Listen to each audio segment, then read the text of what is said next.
The October air bit deep that night, in Grayson Hollow. A place forgotten by time, its narrow dirt roads suffocated by fog. Leaves skittered across the cracked asphalt like whispers running from something unseen. In the distance, a bell tolled. Not a church bell, but the low metallic groan of a rusted iron chime swinging from a single nail. Natalie Harper, 17, clutched her vintage leather jacket tighter as she stepped off the Greyhound bus. Her boots crunched into gravel, soaked by cold mist. She said, "This town smells like secrets." The driver didn't respond. He simply threw her a glance that lingered too long, as if memorizing her face before pulling away without another word. All around her, old houses leaned like drunks against the dark. The kind of quiet that smothered breath clung to every surface. Natalie squinted through the gloom. A single porch light flickered 3 houses down. That's where her aunt lived. Or had lived. The letter had arrived postmarked with no date, no return address. Just one line in shaky script: "Come before Halloween, or don't come at all." Natalie's boots met the first step with a hollow thud. The porch groaned beneath her weight, as if it hadn't held life in years. Her breath fogged in front of her, blending with the mist that clung to every surface. "Aunt May?" Natalie called, her voice swallowed by the silence. The door creaked open an inch on its own. She didn't touch it. She just stared at the yawning black inside. A strange smell rolled out, dust and something sweet like rotting fruit. She stepped inside. Old wallpaper peeled like scorched skin. A grandfather clock ticked in a broken rhythm. "I came," Natalie whispered. A picture on the wall tilted suddenly with no breeze. She froze. A child's laugh, high-pitched and distant, echoed from the upstairs hall. She moved forward slowly, her hand trailing along the wall, where the paint flaked like ash. The door creaked wider with each breath she took. Inside, the air was thick, unmoving. Her fingers brushed an old light switch. Nothing. The chandelier above quivered faintly, casting deformed shadows from its cracked glass. "Aunt May, I got your letter," Natalie said, her voice lower now, almost pleading. A faint glow pulsed from the kitchen like something alive. The child's laugh came again, this time from the stairs behind her. She turned. No one. But the scent of lavender and rot grew stronger. Framed photos on the wall all stared at her, every face slightly smudged, every eye just a little too wide. The kitchen door creaked open as if pushed from the other side. Natalie's hands trembled as she stepped inside. The wallpaper was a floral pattern, now brown with grime. Dishes sat in the sink, coated in a black mold that pulsed faintly. The light source was not a lamp, but an old TV in the corner, on, but showing only static. Beside it sat a child's doll, head cracked, one eye missing. "Nope," Natalie muttered, turning to leave. The door slammed behind her. The TV volume rose, screeching static morphing into whispers. She froze. The doll's head turned ever so slightly toward her. One word came through the whispering mess. "Stay." Natalie didn't scream. She couldn't. Her breath caught like a noose had tightened around her lungs. The whispers surged louder, blending with radio static, and the child's distant laugh. She lunged toward the door, pulling hard. It wouldn't budge. The doll now lay face down on the floor without having fallen. Natalie backed away, stumbling into the fridge. The hum of the motor cut abruptly. Silence. Then, a voice, her aunt's, calm, gentle, and unmistakable. "You shouldn't have come after dark." Natalie spun, but there was no one there. Only the fridge door slowly creaking open, revealing a mirror inside. Her reflection blinked. She didn't. Natalie bolted from the kitchen, her heart pounding like a drum inside her chest. The hallway stretched unnaturally long, as though the house had grown while she wasn't looking. She said, "This place isn't real." Her voice sounded distant, like it came from underwater.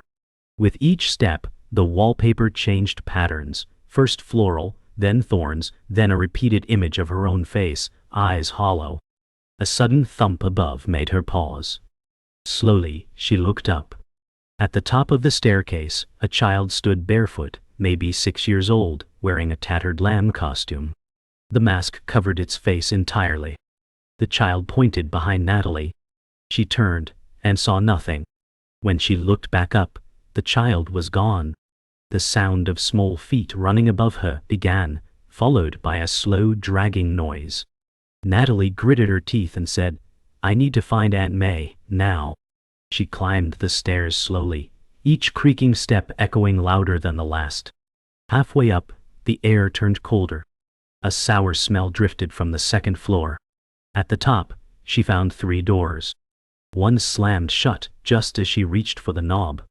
"Okay," she whispered. "You want me to see something?" She chose the door on the left. Inside was a girl's bedroom, dust-covered and untouched for years. A music box played a warped lullaby by itself on the dresser. On the bed, a notebook lay open with her name scribbled on every page. The handwriting changed, block letters, cursive, jagged scrawl. But every line read, "Natalie." She backed toward the door, but it shut. The light bulb flickered. Then, in the mirror, a pale figure stood behind her, unmoving. Natalie didn't turn. She couldn't. Her muscles locked in place, frozen by fear. The reflection remained, looming, with a slight smile she didn't recognize. It whispered, though its mouth didn't move, "You always belonged here." The mirror fogged as if something on the other side exhaled. Suddenly, it shattered inward, glass flying, but not touching her. The cold swept through. She backed into the nightstand, sending the music box crashing to the floor. The lullaby slowed and warped into silence. She grabbed the notebook and bolted from the room, the door finally giving way. As she ran into the hallway, she realized every mirror she passed showed her, but crying, bleeding, or screaming. She muttered, "This is a memory, not mine." Natalie reached the end of the hallway, now wheezing, clutching the notebook like a shield. The final door was different, new wood, untouched brass knob. She opened it slowly. Inside was a study. It smelled of lavender and cigarette smoke. Bookshelves lined the walls, filled with journals. On the desk sat a single lit candle, unmoving despite the drafts. Beside it, a black and white photo of a woman holding a child. Natalie stepped closer and froze. The woman was her mother, but much younger, and the child wasn't her. Behind the frame, a document poked out. A birth certificate. Not hers. Same last name. Different first. "May," Natalie whispered. Then the candle flared. A whisper rasped from a shadow behind the curtain. "She gave you away." Natalie spun toward the voice, ripping the curtain aside. Nothing but a cracked window, wind howling through the broken glass. But her hands shook. The voice was real. She turned back to the desk. Candle was gone. The birth certificate now burned slowly on the wood. She tried to put it out, but it crumbled to ash. From the hallway came a heavy, deliberate knock. Then another. Then silence. Natalie backed into the room, eyes scanning for a weapon. The shadows on the wall didn't match the candlelight anymore. They moved, even though she stood still. One shadow stepped forward from the wall, taking shape, her, but older, scarred, and smiling. "Now you remember," it said. "Now you're ready." Natalie stared at the older version of herself, the scarred mirror double now fully formed, standing only a few feet away. It didn't blink, didn't breathe, but it smiled like it had been waiting a long time. "You always asked who you were," it said. "I'm the answer no one gave you." Natalie stepped back, voice shaking. "You're not real." The double tilted its head. "Neither was your past." The house groaned around them, the ceiling cracking with age or pressure, or something unseen crawling above. "What do you want?" Natalie demanded. Her doppelganger's smile faded. "The truth. The real one. The one they buried here with her." Natalie's eyes flicked to the ashes on the desk. "Aunt May?" The double didn't answer. Instead, it dissolved into smoke, slipping into the floor like a dying breath. The room fell silent again. But now, the house felt heavier. Like it had secrets in every plank and nail, waiting. Natalie fled the study, stumbling back into the hallway where the wallpaper now pulsed like breathing skin. Every portrait on the walls bled black tears from their painted eyes. She gagged and covered her mouth. At the end of the corridor, the door to the attic now stood open, stairs unfolding downward like a tongue. That wasn't there before. Not going down, she muttered. But something pulled at her, an invisible tug inside her ribs. She took a shaky step forward, then another. The attic groaned, whispering her name as she descended. The walls narrowed the deeper she went, turning from plaster to moist stone. The stairs ended in darkness. And then, a single bare bulb clicked on overhead, revealing a stone room filled with dozens of mirrors. All cracked. All reflecting different versions of her. The mirrors flickered like television screens. One showed Natalie at 5, crying under a table. Another showed her now, but in chains. In one, she saw Aunt May, holding hands with a child that looked eerily familiar. "Why are you showing me this?" she whispered. The room answered in hundreds of her own voices, overlapping and layered. "You were never alone, just forgotten." In the center of the room stood a rusted iron cradle. Natalie approached it cautiously. Inside was a swaddled figure, its face hidden beneath a stitched mask. Her hands moved on their own, reaching. As she touched the mask, it dissolved into ash. The cradle was empty. Behind her, every mirror shattered simultaneously. She dropped to the floor, arms over her head, as glass rained down. When it stopped, a single whisper echoed in the space. "She buried you twice." Silence settled like dust. Natalie stood slowly, knees trembling. The cradle had vanished. So had the mirrors. The room was now a void, walls gone. Only darkness pressing in from all sides. She screamed, but the sound didn't travel. It folded in on itself. Then, like film unspooling, the darkness peeled back, revealing a memory. She wasn't there anymore. She was in a hospital room. Aunt May sat in a corner chair, holding baby Natalie. "You can't keep her," a voice said. "Natalie's mother. She'll end up like me." May's voice broke. "She deserves better." The scene froze. Natalie looked down at her hands. They were her mother's. The mirror didn't lie. Her breath caught. She wasn't the niece. She was the mother. Natalie stumbled backward, hitting a wall that hadn't been there seconds before. The hospital faded like smoke. She was back in the house. More specifically, in the nursery. The crib was empty. The notebook was there again, only now every page read, "Forgive me." Her own handwriting. She opened the closet door on instinct. Inside hung a faded lamb costume. Bloodstains around the collar. On the shelf above it, a cassette recorder. She pressed play. Her mother's voice emerged. "She was born dead. That's what they told me, but I heard her cry. They took her anyway." The voice cracked. May lied. She took her and raised her. "I saw her once. Halloween. She didn't recognize me." Natalie dropped the recorder. "Who am I?" she whispered. The house replied with a heartbeat. Her own. Louder now. Natalie rose to her feet, the lamb costume swaying behind her like a noose. The house groaned again. Louder, angrier, as if reacting to her realization. The heartbeat didn't fade. It grew stronger, sensed with the flickering of lights. "You buried me in lies," she said to no one. Or to everyone. A door behind her creaked open on its own.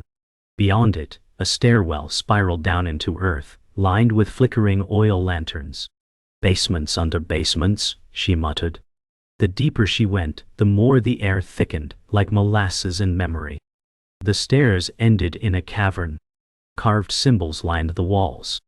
In the center, a shallow grave. Fresh soil. No marker. Just a single broken pacifier placed on top. Her knees buckled. This is where she said goodbye. Behind her, footsteps, slow and bare.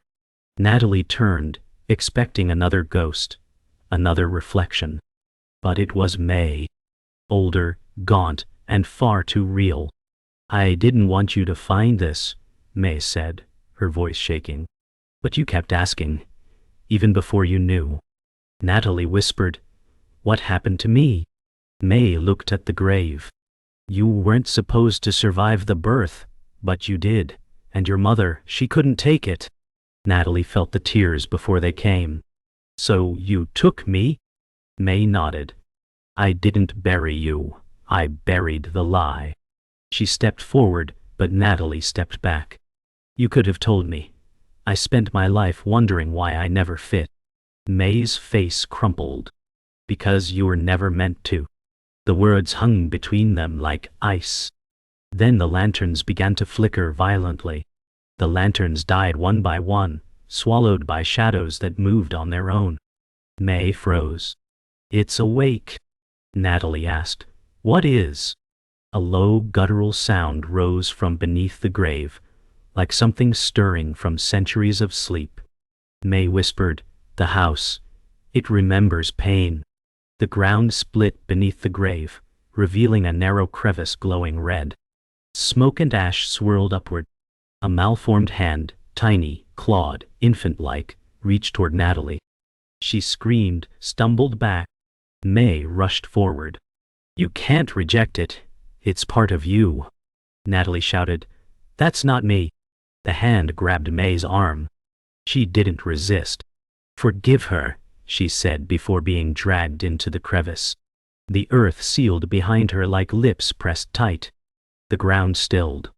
Natalie stood alone, heart racing, breath shallow. May was gone, just like that. The grave was gone too. The walls of the cavern began to collapse inward, the tunnel behind her folding like paper. She ran. The sound of crying echoed through the stone, childish, wounded, endless. Her flashlight flickered, then died. She climbed the spiral staircase by memory, hands scraping along stone. Every step screamed under her weight. When she reached the top, she was no longer in the house. She was in the forest. Trees loomed tall, twisted, the sky above pulsing with deep purple clouds. The house stood behind her, but it was different now. New, unburned, alive, détruit. The front door opened slowly, welcoming her back. She turned to run, but her feet moved toward the door. The air vibrated, heavy with memories not hers. As she stepped inside, the house pulsed like a heart. The entryway was bright, clean, filled with laughter. Children's voices echoed down the hall. A young girl ran past her, giggling. Natalie gasped. It was her. She followed the child down the corridor. Portraits lined the walls again, but they were changing, morphing into moments of her life she never lived. Birthday parties. A father's hand.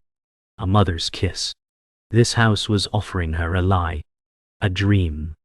"No," she whispered. "I don't want perfect. I want truth."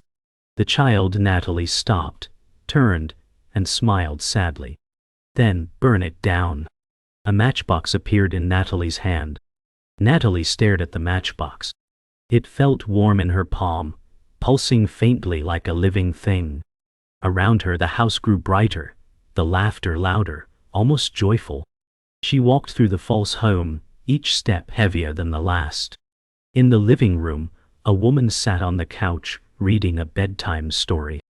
Natalie froze. It was her mother, young, alive, smiling. "Don't do it," the vision said without looking up. "Stay.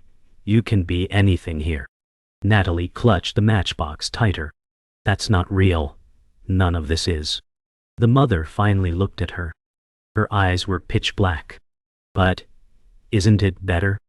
The children's voices around her twisted, distorted. The wallpaper peeled back to reveal flesh. Natalie lit the match. "I'd rather live in ruin than in lies." The flame roared to life. The flame leapt from her hand, spreading instantly across the room like it had been waiting. Curtains ignited. The rug curled into ash. The black-eyed mother shrieked, rising from the couch in unnatural jerks. "You were mine!" she screamed, her voice splitting into 3 distinct tones. Natalie backed away, arms shielding her face from the heat. The children's laughter turned to cries, their ghostly forms disintegrating into smoke. Walls cracked, ceiling groaned, floorboards split like ribs under pressure. The mother figure lunged toward Natalie but collapsed into burning paper. Natalie turned and ran through the hall as portraits screamed, faces melting. The house was dying, and it wanted to take her with it. Natalie raced through the inferno, smoke clawing at her lungs. Each breath burned. Every door she passed showed a different version of her, dying, laughing maniacally, curled in corners. The house wasn't collapsing, it was shedding skins. Her boots slammed into the stairwell. She climbed 1 step at a time, flames chasing from below. The attic door was open, beckoning. She burst through and found herself in a different space entirely. A circular room, untouched by fire. White walls, polished floor, mirrors hanging mid-air. In the center, her scarred doppelganger. It stared at her with sad eyes. "This is the last door," it said. "If you walk through, you forget?" Natalie asked. "Forget what?" "The pain. The truth." "Her." Natalie closed her eyes. "No." Natalie stepped past the doppelganger, ignoring its silent plea. She walked to the center of the room where the mirrors floated. In each one, pieces of her life, real and not, reflected back. She reached for the one that showed her as a child alone, the image flickering as she touched it. The mirror cracked, then dissolved. One by one, she shattered each memory. "I won't forget. I won't pretend." The room trembled. Her doppelganger screamed, not in rage, but in agony, as her form splintered into glass fragments and vanished. The attic around her crumbled, reality tearing at the seams. Natalie fell through the floor, plunging into darkness. For a moment, everything went still. Then, light. Natalie awoke in the ashes of the real house. Morning sun broke through a collapsed roof. The walls were gone. Only a skeleton of wood remained, blackened and burned. She was bruised, bloodied, but breathing. In her hand, the matchbox, untouched. Around her, silence. No ghosts. No whispers. Just wind.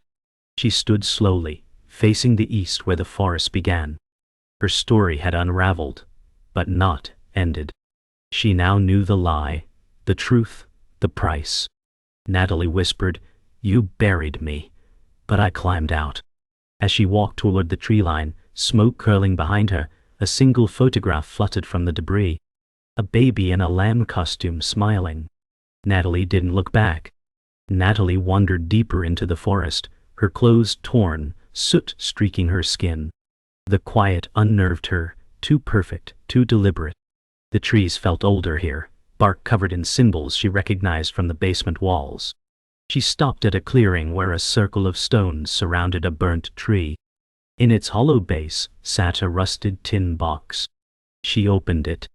Inside, her mother's locket still warm. As she touched it, the air shifted. Whispers returned, not threatening now, but mournful. Her mother's voice echoed, "I tried to come back." Natalie fell to her knees, clutching the locket to her chest. "Why didn't you?" The trees answered in wind chimes of sorrow. A single raven landed on the tree above her. In its beak, another letter. Folded, fragile, old. Addressed to my little lamb. She unfolded the letter with shaking hands. Her mother's handwriting danced across the page, fragile and smeared. "They told me you didn't live. I wanted to believe them, because believing meant letting go. But I couldn't stop dreaming of your cry." Natalie whispered. She knew. The letter ended with coordinates. Specific, deliberate. She looked up. The raven was gone. Only silence. She stood and followed the numbers scribbled at the bottom of the page, using the compass on her old phone. It led her deeper into the woods, until she reached an old metal gate hidden behind ivy. Beyond it, a forgotten cemetery. Cracked headstones. Vines, wines. And one grave that wasn't overgrown. Freshly disturbed earth. No name. Just a single word carved into the stone. Why? She knelt beside the grave, brushing dirt from the stone's base. No date. No flower. Just the single word, etched deep like a wound. She placed the locket atop the soil. You never got to say it, so I will. Natalie closed her eyes. You were scared. You were broken. But I forgive you. A soft gust swept the clearing. Leaves danced around her. The soil shifted. For a moment, the grave seemed to sigh. Then a single white daisy bloomed where she'd placed the locket. Natalie smiled through tears. Goodbye, Mom. She stood and looked around. The forest wasn't dark now. It breathed. Lived. She could almost hear laughter, not ghostly, not terrifying. Just a child playing somewhere distant. For the first time, the past didn't cling. It rested. Natalie retraced her steps, moving slower now, not out of fear, but reverence. The forest had changed. Or maybe she had. She came upon a broken sign half buried in moss. Grayson Hollow Orphanage. The letters were barely legible. Behind it stood a collapsed brick building, its bones strangled by vines. She walked through its remains, seeing ghosts, but not the terrifying kind. Children laughing, playing, echoes of a different pain. She reached the old dining hall, where light poured through a cracked ceiling. Her name was carved into a wooden beam above the doorway. They brought me here, she said aloud. Not to bury me, to hide me. She sat on the dusty floor and whispered, but I found myself. The sun began to set as Natalie emerged from the ruins, her silhouette framed in fading gold. Behind her the echoes settled into stillness. Before her, freedom. She took one last look back at the remnants of the place that once held her pain. It won't define me, she said, voice clear, steady. The matchbox still rested in her pocket. She pulled it out one last time, then dropped it at the forest edge. No more fire, just roots. With that, she stepped into the open, the trees behind her rustling in approval. The road lay ahead, cracked but visible. She walked it barefoot, grounded, the world reborn with every step. She didn't need answers anymore. She had herself. And that was enough. Days passed. Then weeks. Natalie returned to the city, to her life. But everything felt different now. Like she'd left behind more than just ghosts in Grayson Hollow. She moved slower, spoke softer, saw deeper. The world's noise couldn't drown her anymore. One night, while walking home from work, she passed a bookstore she didn't recognize. Its window glowed amber, and in the center, a display. Memoirs of the Forgotten. Her eyes widened. The author, M.H. Harper. May. She stepped inside. The bell above the door chimed, low and slow. An elderly woman at the counter looked up, smiled, and said, "Welcome, Natalie." She hadn't given her name. "How do you?" The woman winked. Some stories write themselves. Others must be remembered. Natalie walked slowly down the aisles. The store smelled like old paper and lavender. Her fingers grazed spines as if guided by instinct. At the back shelf, she found a section marked Lost and Found. Tucked between dusty tomes was a journal. Her journal. The same one from the house. Its pages now filled with entries she never wrote, moments she never lived. Yet somehow, they felt true. She opened a page. "You survived what was meant to break you," it read. "That makes you more than memory. That makes you legacy." A warmth spread through her chest.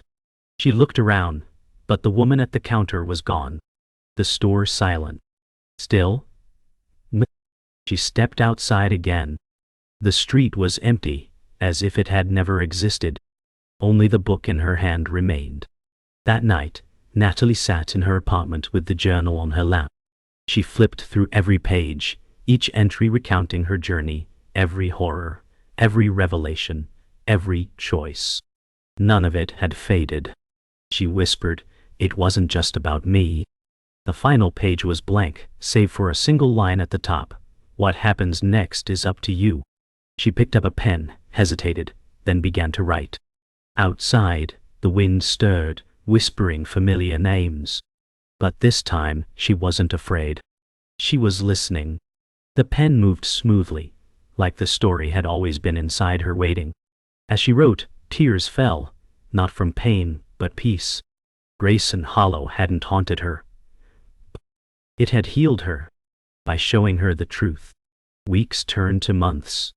Natalie began teaching creative writing at a local center. Her students were broken in their own ways, runaways, misfits, survivors. She saw herself in each of them. One day, a girl named Lydia handed her a story. It read like a scream, raw and jagged. Natalie smiled gently and said, "Tell it again. But this time, tell it like it matters." Lydia asked, "To who?" Natalie replied, "To you." She walked home that night, wind whispering through alleyways. She didn't flinch. Her ghosts walked beside her now. Not haunting, but honoring. And in the breeze, a voice she'd longed for. "I'm proud of you, little lamb." Halloween came again. Natalie visited Grayson Hollow one final time. The house was gone, its lot overgrown with wildflowers and weeds. She stood at its center, journal in hand. The wind was calm. The sky clear. "I'm not scared of you," she said, kneeling to place the journal in the grass. "I came back, not because I had to, because I chose to." She looked around. The silence wasn't empty. It was sacred. She stood, wiped her hands, and turned to leave. As she walked away, the air shimmered faintly, almost like a breath. The journal vanished into the earth. A single white flower bloomed in its place. Natalie didn't stop walking. She didn't need to look back. Some endings write themselves. Others are earned.